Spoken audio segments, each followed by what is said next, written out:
अंधेरी रात, आसमान में बादल और हवाओं में एक अजीब सी खामोशी। कासगंज की हजारा नहर के किनारे एक आदमी अपने कंधे पर भारी बोझ उठाकर चल रहा है। नहर के पानी में लहरें उठती है और बैठती है। उसी शख्स के कदमों के नीचे मिट्टी पर खून की बूंदें चमक रही थी। वह धीरे धीरे किनारे पहुंचा और बिना किसी हिचकिचाहट के भारी बोझ पानी में फेंक देता है। एक तेज छिट्टा उठा और मगरमच्छ की आंखों में चमक उठी। उसी पल भारत के सबसे खतरनाक सीरियल किलर की एक और हत्या पूरी हो गई। ये कोई हॉरर फिल्म का सीन नहीं, बल्कि एक असली राक्षस की कहानी है, डॉक्टर देवेंद्र शर्मा की, जिसे दुनिया डॉक्टर डेथ के नाम से जानती है। एक आयुर्वेदिक डॉक्टर जो जिंदगी बचाने निकला था, लेकिन लालच की आग में जलकर मौत का व्यापारी बन गया। उसने 100 से ज्यादा हत्याएं की, 125 से ज्यादा किडनियां बेची और शवों को मगरमच्छ की दावत बना दिया। लेकिन क्यों कोई डॉक्टर जो लोगों की जान बचाने की कसम खाता है, कैसे उन्हीं की जिंदगियों का दुश्मन बन गया? तो चलिए कहानी को शुरू से समझते हैं। साल 1958 का वो दिन जब उत्तर प्रदेश के अलीगढ़ शहर में एक छोटे से गांव में एक बच्चे ने जन्म लिया। नाम रखा गया देवेंद्र शर्मा। गांव बहुत साधारण था, जहां मिट्टी के घर और बारिश में छत टपकती थी। कच्ची गलियां कीचड़ से भरी रहती थी और लोग सुबह से शाम तक खेती में मगन रहते थे। देवेंद्र का परिवार भी वैसा ही था। पिता साधारण किसान थे जो धूप में पसीना बहाते फसल उगाते और शाम को थक कर घर आते। माँ घर का काम काज संभालती, बच्चों की देखभाल करती और कोई बड़ा सपना नहीं था, बस इतना ही कि 2 वक्त की रोटी मिल जाए। लेकिन देवेंद्र बचपन से ही अलग निकला। वो पढ़ाई में इतना तेज था कि गांव वाले हैरान रहते। जहां दूसरे बच्चे खेतों में खेलते, गेंद फेंकते या नदी में नहाते, लेकिन देवेंद्र हमेशा किताबों में खोया रहता। उसके पास ज्यादा किताबें नहीं थी, लेकिन जो स्कूल से मिलती वो उन्हीं को बार बार पढ़ता। टीचर भी उसे पसंद करते थे और कहते थे, देवेंद्र तू तो बड़ा डॉक्टर बनेगा या बड़ा अफसर बनेगा। गांव वाले उसकी तारीफ करते और कहते ये लड़का परिवार का नाम रोशन करेगा। लेकिन जीवन आसान नहीं था। गांव में स्कूल छोटा था, लाइट नहीं आती थी और केरोसिन के लैंप में पढ़ना पड़ता था। देवेंद्र रात को जाग कर पढ़ता और सपने देखता कि वह भी शहर जाएगा और एक बड़ा आदमी बनेगा। उसकी माँ उसे रामायण की कहानियां सुनाती, रावण की बुराई, राम की अच्छाई बताती। लेकिन शायद देवेंद्र ने रावण से ज्यादा सीख ली, क्योंकि आगे चलकर वो खुद एक राक्षस बनने वाला था। उसने अपनी प्राथमिक शिक्षा इसी गांव में पूरी की, जहां किताबें कम लेकिन उसका जज्बा बड़ा था। फिर 12वीं क्लास के लिए वो अपनी बहन के घर बुलंदशहर चला गया। वह शहर गांव से बड़ा था, ज्यादा लोग, ज्यादा शोर, लेकिन देवेंद्र ने खुद को संभाला। वो दिन रात पढ़ता और परीक्षा में टॉप करता। इसके बाद उसने फैसला किया कि वो मेडिकल फील्ड में जाएगा, लेकिन वो MBBS नहीं करना चाहता था क्योंकि महंगा और मुश्किल था। लेकिन उसने आयुर्वेद को चुना, जिससे पुरानी चिकित्सा पद्धति, जड़ी बूटियां, नेचुरल रेमेडीज और ट्रेडिशनल तरीके से इलाज होता है। देवेंद्र को लगता था कि आयुर्वेद गांव की जड़ों से जुड़ा है, जहां लोग दवाइयों की बजाय घरेलू नुस्खों पर भरोसा करते थे। तो उसने बिहार के सिवान जिले में एक कॉलेज में दाखिला लिया, BAMS कोर्स में, यानी bachelor of Ayurvedic medicine and surgery. पढ़ाई के दिनों में ही साल 1982 में उसने शादी कर ली, एक साधारण लड़की से जो उसके साथ सपने देखती थी। वो दोनों मिलकर सोचते थे एक अच्छा घर होगा, बच्चे होंगे और जिंदगी खुशहाल होगी। शादी के बाद भी देवेंद्र ने पढ़ाई नहीं छोड़ी। 1984 में डिग्री पूरी हुई और देवेंद्र एक क्वालिफाइड डॉक्टर बन गया। अब वो तैयार था दुनिया में एक अपनी जगह बनाने के लिए, लेकिन जीवन ने उसके लिए कुछ और ही प्लान कर रखा था। डिग्री मिलते ही देवेंद्र ने फैसला किया कि वह अपना क्लिनिक खोलेगा। वो राजस्थान चला गया, दौसा जिले के बांदी कुई कस्बे में। और राजस्थान ही क्यों चुना?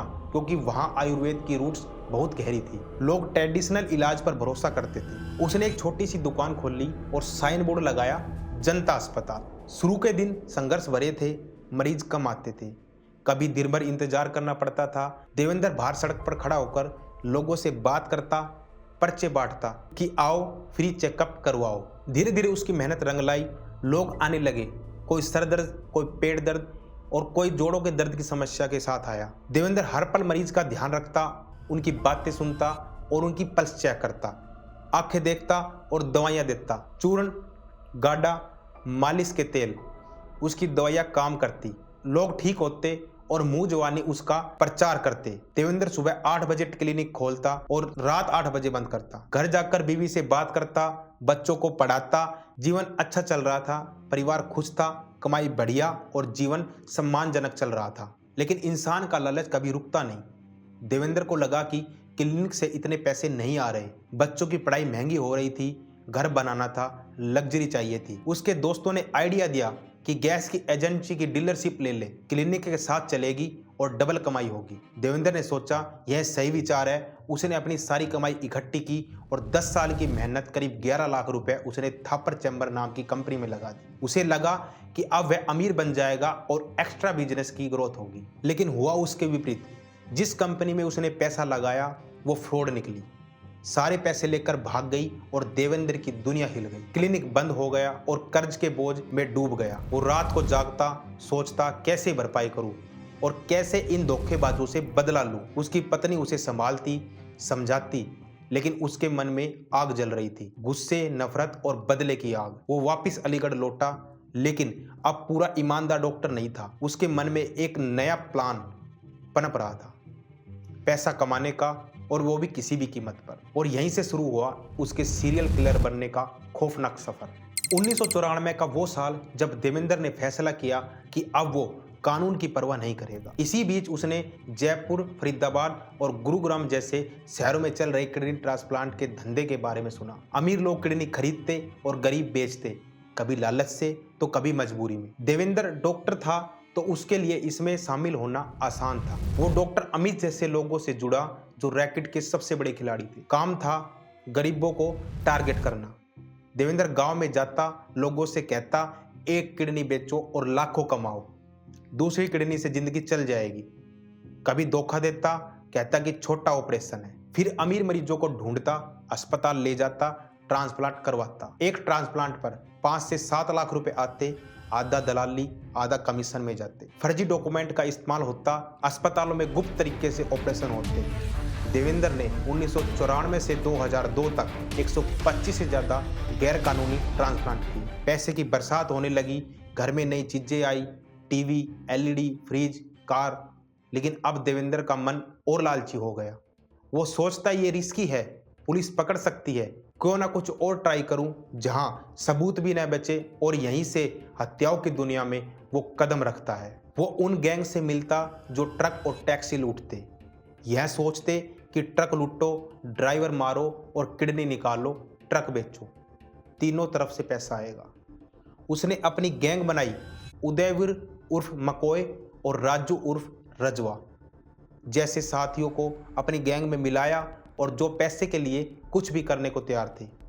पहले वो ड्राइवरों को निशाना बनाते, खासकर वो ड्राइवर जो गैस सिलेंडर कैरी करते थे। वो लोग अलीगढ़ के सुनसान रोड पर घात लगाते जहां रात को कोई ना कोई गुजरता था। जैसे ही कोई ट्रक आता और उसे रोककर ड्राइवर को भानते, सिलेंडर लूटते और फिर किडनी निकालते, वो भी जिंदा ड्राइवर की, क्योंकि ताजी किडनी ज़्यादा दाम देती।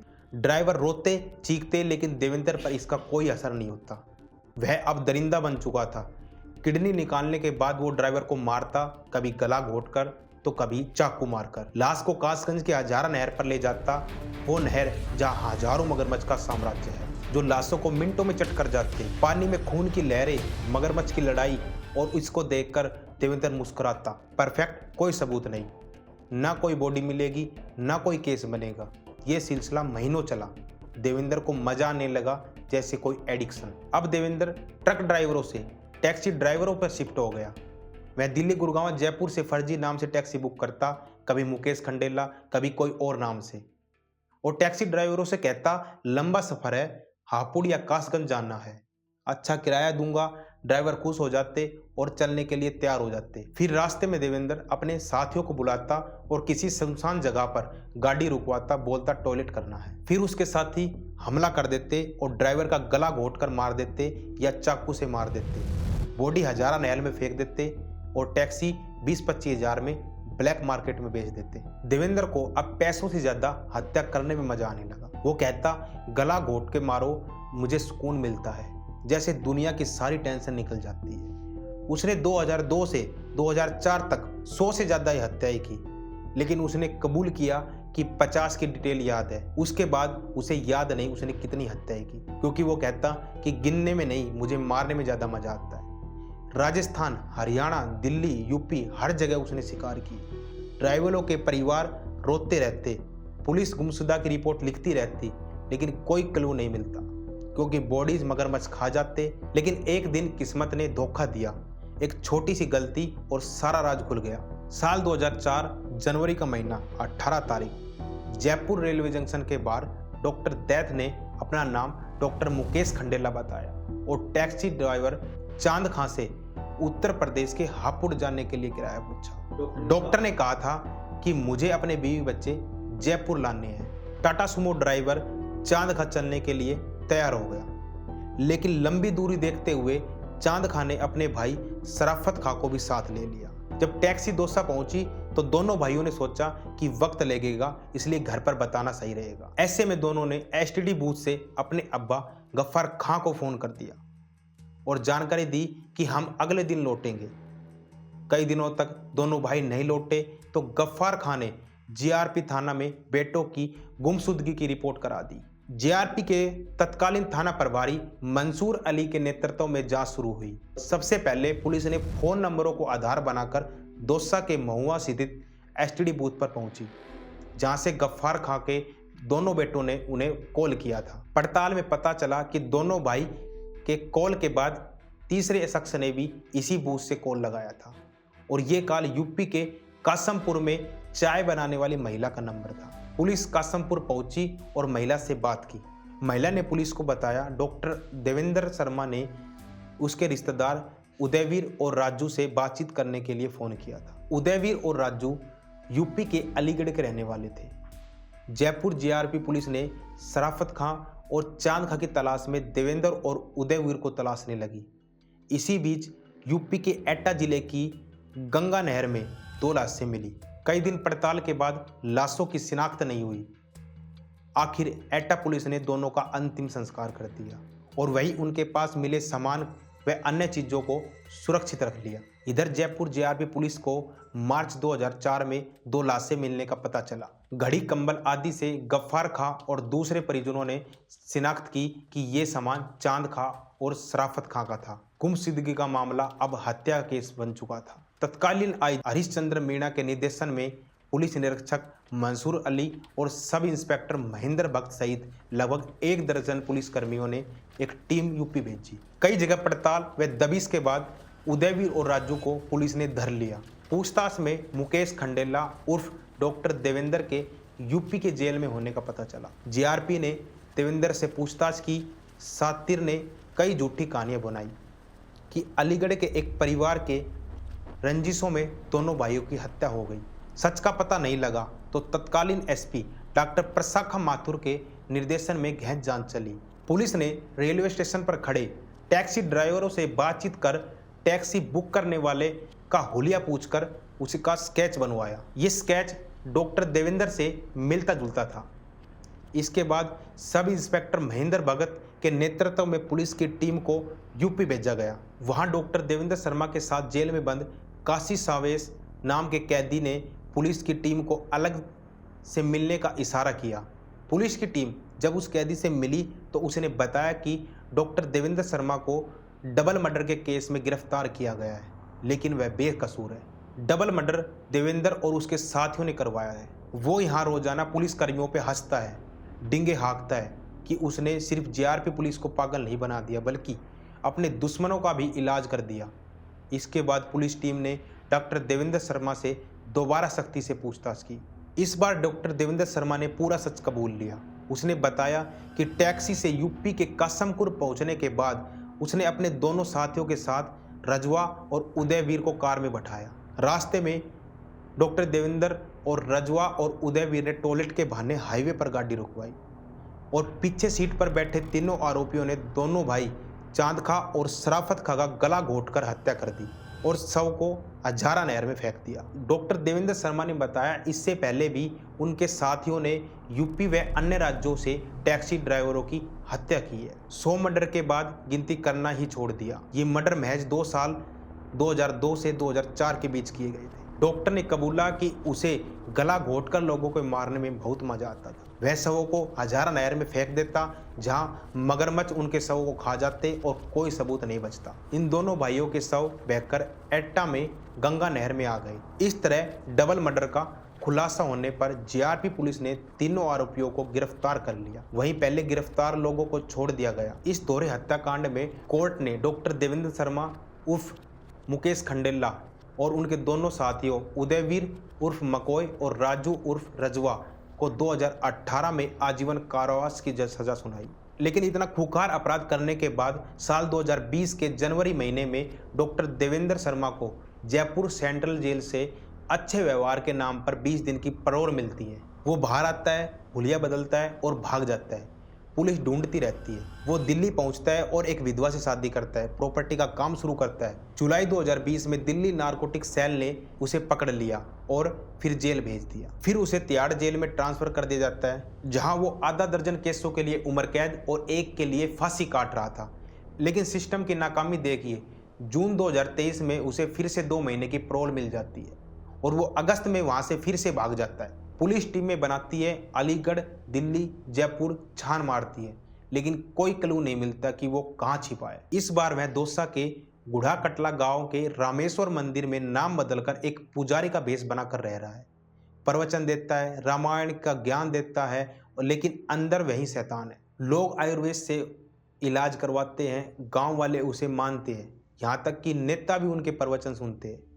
मंदिर में एसी, कैमरा और टीवी लगवाता है, ओल्ड एज होम का प्लान बनाता है। लेकिन एक गलती से वो फिर से फंस जाता है। करीब 6 महीने बाद पुलिस को पता चलता है कि देवेंद्र का मोबाइल राजस्थान के दौसा में रिचार्ज करवाया गया है। तुरंत पुलिस की एक टीम दौसा के लिए रवाना हो जाती है। इसके बाद पुलिस टीम सादी वर्दी में आश्रम के बाहर डेरा डालती है और उसके ऊपर नजर रखना शुरू कर देती है। 1 हफ्ते की निगरानी के बाद पुलिस को पता चलता है कि डॉक्टर देवेंद्र यहाँ पुजारी के वेश में छिपा हुआ है।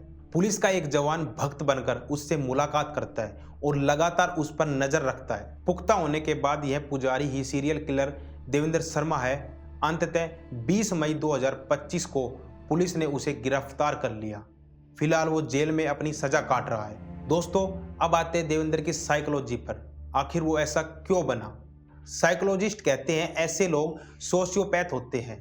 इन्हें कोई अफसोस नहीं होता, इंसानों को ऑब्जेक्ट की तरह देखते हैं। देवेंद्र का केस देखिए, गैस स्कैम से शुरू हुआ, लेकिन वो रुकता नहीं है। पहले पैसे कमाने से मजा, फिर मारने में मजा।